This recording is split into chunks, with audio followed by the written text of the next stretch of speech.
What's up, Buck Dugwadini in the garage? Hey, are you guys tired of talking about the Bronco? Because I'm a little bit tired of talking about the Bronco. It's on every YouTube channel, Instagram page, Facebook page, forum. It's in every conversation that you have with your fellow car buddies. We've officially beat the Bronco to death and it's not even here yet, which is a bummer because I had always intended to make a Bronco video when it finally was released. I was actually kind of excited for it, but I realize now that that is the last thing the world needs is another Bronco video. But a Bronco meme that I saw did inspire this video, so we're going to talk about it just a little bit, but not how everyone else is talking about it, I think. Here was the meme, right? It was the Bronco, 2021 Bronco on top, and the 2019 Chevy Blazer on the bottom. And the Bronco said something like, "Hey Blazer, so great to be back." And Blazer was like, "Shut up, man, I got brought back as a car." Of course, recognizing the fact that while Ford chose to bring the Bronco back in the spirit of the original Bronco, Chevy chose to just sort of whore out a storied nameplate in hopes that nostalgia would blind people to the milquetoast crossover that we were given and called a Blazer. And this illustrates something that I've kind of noticed my whole life as an automotive enthusiast. A lot of times automakers really can't be trusted with their own brands as far as legacy goes, because they are motivated by money, whereas as auto enthusiasts we are motivated by emotional connections with cars, especially if you're into older cars, classic cars, stuff like that. So what I want to talk about today are what I'm going to call zombie reboots. This is when a nameplate goes away for a number of years and then is brought back. And we're going to talk about a number of these that happened, and some that were good, some that were not good, and just sort of explore the idea. Now, this is different than just like a new model coming out. Like, the Bronco was a zombie. It was dead, it was gone. 95, they did away with it. 2001, they bring it back. That makes sense. Blazer was the same thing. Let's just briefly, the Ford Bronco, I think they did well. I think they did a service to the legacy of the Bronco name. The Bronco is one of the original badass off-road trucks, and so they brought it back as a badass off-road truck. I think it's going to do a little bit of damage to the Wrangler. I think it's going to push Jeep to have to maybe really go out of their comfort zone on the next Wrangler. Now let's go to one that did not do so well. The aforementioned Chevy Blazer, right? In no way did GM do service to the legacy that was the Blazer name. The K5 Blazer and the S10 Blazer, which either solely represented the brand or for a while they both existed in the 80s, from 1969 to 2005, has a legacy. Those were great vehicles, especially the K5. Oh my God, right? That is one of the best looking trucks of all time. And I love the S10. I have an emotional connection to the S10. So when I heard they were bringing the Blazer back, I was like, cool, because they already had the Trailblazer, which was like a branch off, watered down version. So my thinking was, cool, maybe they're gonna do like, get rid of the Tahoe and bring the Blazer back there. Nope. They built something that had nothing to do with the Blazer, and to try to just get a little more brand recognition, they called it the Blazer, and I don't know if they thought they were going to fool anybody. I don't know what they were thinking. I remember my heart sinking at the 2018 New York International Auto Show. Eric and I are walking around. We look over at the GM section, the Chevy section, and big sign says Blazer, and underneath it is like this RAV4 looking thing. And I was just like, dear Lord. I was brokenhearted. I don't know if it's a good vehicle or not. It doesn't really matter. It's not a Blazer, and that's the point I'm making. Call it anything else. Call it the Chevy whatever. Just don't call it the Blazer. So that, in my opinion, is an example of a zombie brand that was brought back for the wrong reasons. They just were whoring out the name and hoping to capitalize on the legacy, and instead they ruined the legacy of a really great vehicle. Here's another one. This is one of the first ones I ever noticed in my life. Not the first, but one of the first ones where I was like, that's a weird choice. Why name it that, right? The context for this is that before I was a Jeep guy, I was a Mopar guy, a muscle car guy as a kid. Loved them. The Dodge Charger is tied with the first gen GTO for the best looking muscle car, in my opinion. So in 2006, when they said they were bringing the Charger back, I was pretty excited. I'm thinking outlaw muscle cars, two-door, running from the cops, generally, them Duke boys at it again, muscle cars. And what we got was a four-door cop car. And I remember my little teen angsty 2006 self being really freaking annoyed that they took my beloved two-door muscle car. And you gotta remember, at the time in 2006, it only had the 5.7 Hemi, which is not a bad motor, but it doesn't invoke the same spirit of outlaw muscle car moonshiners that the original Dodge Charger was known for in the generally Dukes of Hazzard era. The reason this doubly hurt is because this already happened to the Charger one. So the original Charger exists from 66 to 78, 2 generations in there, and then it goes away. Then in 1982, they brought it back. And they brought it back as a Dodge Omni. They took a Dodge Omni and they put a Hemi 4-cylinder. It was technically a Hemi by the definition of Hemi heads, but it's a 4-cylinder Mitsubishi engine. Yes, Carroll Shelby got his hands on it, but what they did was they took the beloved gas-guzzling muscle car and they went full-on gas crisis on it and made it a 4-cylinder, but at least they kept it in the same vein. It was still geared towards speed as much as it could be with what they were given. And then when they did it in 2006, I was like, well, now you're completely away from the brand that is the Charger. You know, I saw it in its original iteration. It wasn't a race car, it wasn't a track. You made a commuter car, or a cop car, even worse. You took the outlaw car and made it a cop car. I will say that I'm a big fan of where the Charger went. Obviously, we started getting insane engine options. Dodge has officially lost their mind, which is why I love them as a company so much. They'll just put any size engine in anything. Yep, there you go. I honestly expected I was really hoping that when the Dodge Dart, which we are going to talk about later on this list, when they brought the Dodge Dart, I was hoping they were going to do an SRT4 type thing like they did with the Neon, but that never happened. Let's talk about a zombie one that just absolutely boggled my mind, and I was really pissed off about it, and I still kind of am, because it was just such a transparent whatever. The Mitsubishi Eclipse Cross. Mitsubishi Eclipse existed from 1990 to 2012. I think there were 4 generations in there. One of them was even an all-wheel drive. Little known fact, there's an all-wheel drive Eclipse. It came out in the early 90s, badass car. Another fun fact, I have a special place in my heart for the Eclipse because my best friend in high school had one. Funny thing is, he was about 6'5" in this little Eclipse Spider, and when the top was up, he had to drive with his head like this, but he dipped if he didn't love that car. And more importantly, when I met my wife, she was driving, I don't know, like an 06 Eclipse. I hated that car.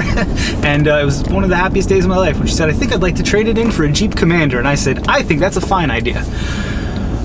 But then, in 2018, Mitsubishi brought it back as a crossover, and I totally see what they were doing. Mitsubishi has very little brand recognition in the market right now. What do they make? Every time they have something that people like, the Eclipse, the Evo, they stop making it.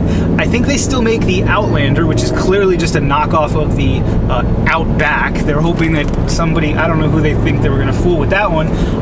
They don't have a huge market share, especially not here in the United States, so they figured, let's throw Eclipse out there. People are going to hear Mitsubishi Eclipse, and maybe they won't notice that instead of being a tiny little race car thing, it's a bland milquetoast, to use that term again, lovely, forgettable crossover. And they added Cross at the end. I'm surprised they didn't call it the Eclipse Cross Evolution, you know, just to really complete the circle. I hate when brands do that because it messes up the legacy of that car. It confuses things. As a self-proclaimed automotive historian, you're rewriting history in a weird way. If you're gonna kill like a brand, let it be dead. You know, especially one like the Blazer or the Eclipse that had such a specific identity as a monster off-roader truck or as a peppy little race car. You know, it's most important because it was a peppy little imported race car when peppy little imported race cars were a thing, the tuner culture of the early 2000s. So to make it And it's not even like it's a race-inspired crossover, which is a term that should not exist. I hope that doesn't actually exist. Whatever, moving on. All right, let's talk about one that's a little bit more difficult to nail down, the Pontiac GTO. The reason it's a little bit more difficult to nail down is because it didn't always exist as its own vehicle. In 1964, it was an option for the Pontiac Le Mans. It existed that way until 1967, at which point it was its own vehicle. You'd buy a Pontiac GTO. It existed that way until 1963, and then in 1964 it was a performance option again, but this time for the Ventura. That's all very confusing, I know, but it is without question, it is objectively one of the most important muscle cars. It's one of the most iconic muscle cars. Fun little story, one of the things that made me love the GTO, I was at a drag strip with my dad when I was very young, and we were down by the finish line. You know, we were looking down at the cars, and there was a red with black stripes. Memory's a little fuzzy. I was too young to be identifying them real perfectly, but it had to be 68, 69 GTO, revving up, getting ready to go. And I don't know what happened, but the engine done went pop, and the hood went like 20 feet in the air, man. My memory, I'm sure, is a little bit sensationalized, as this is a memory from when I was like 8 years old, but I remember just thinking that was the wildest thing. I have no idea what the situation was, but I went out the very next day, scraped my pennies together to get a model of a, I think I got the Judge. Still, GTO, and I've always loved the GTO ever since then. So when they brought it back in 2004, I was excited until I saw what we got, which kind of looked like a Honda Civic to me, and I was mortified. Now, this one all around is very, very confusing. I was mortified until I started reading about, there wasn't really any YouTube or anything to watch videos of it, but I would get magazines, and I was reading about the performance numbers of this new GTO. Now, what the GTO was that we got in 2004 was actually a rebranded Holden Monara. Very cool car. It's basically the coupe version of the Holden Commodore, which we also got a few years later as the Chevy Ss. Now, there are big problems with both of these vehicles. First of all, both of them are performance monsters. I don't know why I'm talking about the Commodore. I'm just going to give you Commodore information as well because I like talking about it. The Commodore that we got as the SS and the GTO that we got, or the Monera that we got as the GTO, are performance monsters that Chevy just didn't really commit to, so they didn't sell well. The other problem with the GTO is that it's coming out at the height of tuner culture. So while everybody's looking for Eclipses and Evos and mostly 99 Civic Sis, I remember there just being an absolutely absurd amount of those kicking around in 2004. And even SRT4 Neons, nobody really wanted this kind of strange looking, did not look like what a muscle car should look like at the time in our minds, V8 GTO. It didn't come at the right time. I've always considered Pontiac getting killed off one of the great injustices of our time, because just as we're at the cusp of seeing amazing retro-styled muscle cars coming back, muscle cars are back, at least where Dodge is considered, right? A GTO revamp could have been so amazing, and I would have loved to see a truly retro restyled GTO come back, and I consider us all a little bit cheated that we didn't get it. It's a bummer. And the one we did get was just at the wrong time, so I give Chevy absolutely an F for that one, because I don't think they put time into it. I don't mean to hate on GM so much, but I do feel like them more than other companies have this terrible habit of allowing a really good idea to get approved, but failing to give it 100% backing.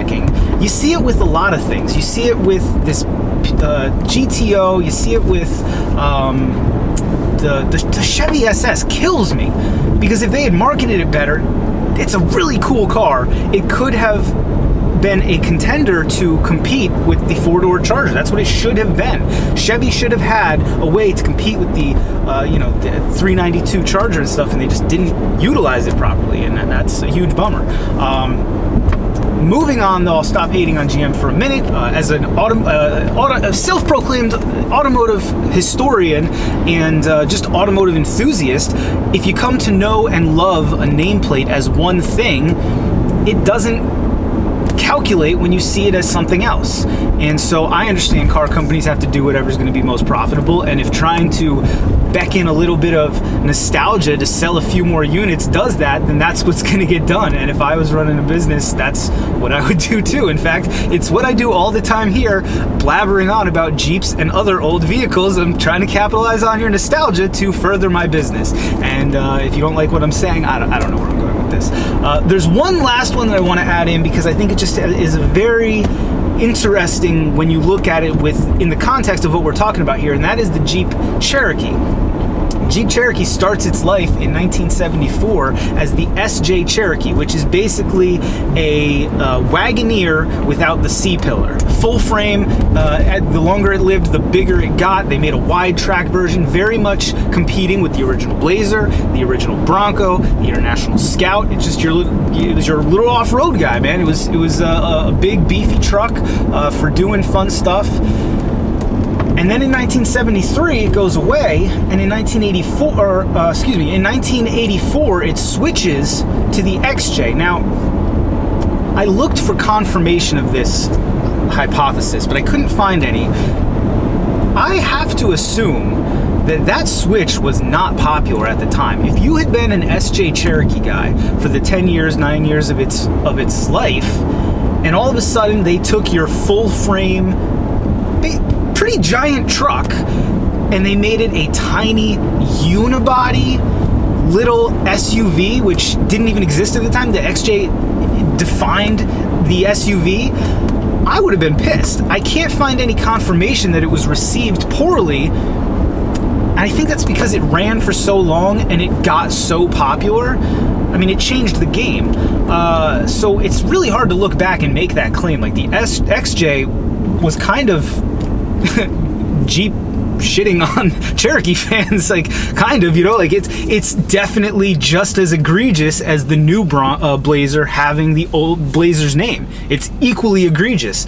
And then the interesting thing, the Cherokee that everybody hates, the KL Cherokee, in my opinion, is more in line with the spirit of the XJ than the XJ was in the spirit of the SJ. I mean, it's still a unibody, it still has a relative amount of off-road capability. That's not going to be a popular take at all, because the XJ is almighty. It is very, very hard to, with a straight face, look you in the camera and say something bad about the XJ, because as a platform, it does damn near everything. And the stuff we do to it, I gave that whole rant in why Jeeps are unreliable and why that's not a bad thing, and the XJ is absolutely what I'm talking about there. If you haven't seen it, go check it out. It's me, again, capitalizing on your nostalgia to further my business. What are you gonna do? There you go, man. That's the end of the road of my list of zombie reboots. There are others out there. If I forgot any, by all means, let me know. Let me know what is your favorite. Let me know what is your least favorite. If you are not somehow bored of talking about the Bronco, go ahead and leave me a comment down there in the squawk box is what you think about the Bronco. I'm most interested to know if people agree with me that the Bronco that's not even up for debate. It was clearly pointed directly at the Wrangler to take their sales, but I wonder, is it going to be able to? I'm very interested to know what other people think. I think it's going to give Jeep some trouble. Anyway, by all means, if you like this video, like the video. That's common sense. Consider subscribing to the channel. Check us out on Etsy. As some of you know, Eric and I opened up our own print shop. We've been doing a whole bunch of custom work. I got something right back there for a viewer. He hit me up, said, "Can you make me a custom shirt?" I said, "Absolutely, I can." His name is actually Buck, which if you know me, you know that was kind of fun for me to get to talk to an actual Buck. So when I say, "Hey, what's up, Buck?" It's actually his name. That's whatever. It was fun for me. So check us out on Etsy if you got any interest there. Hit us up by email if you want a custom shirt, because that's a thing we can do. Yeah, man, that's all there is to it. As always, thanks for watching.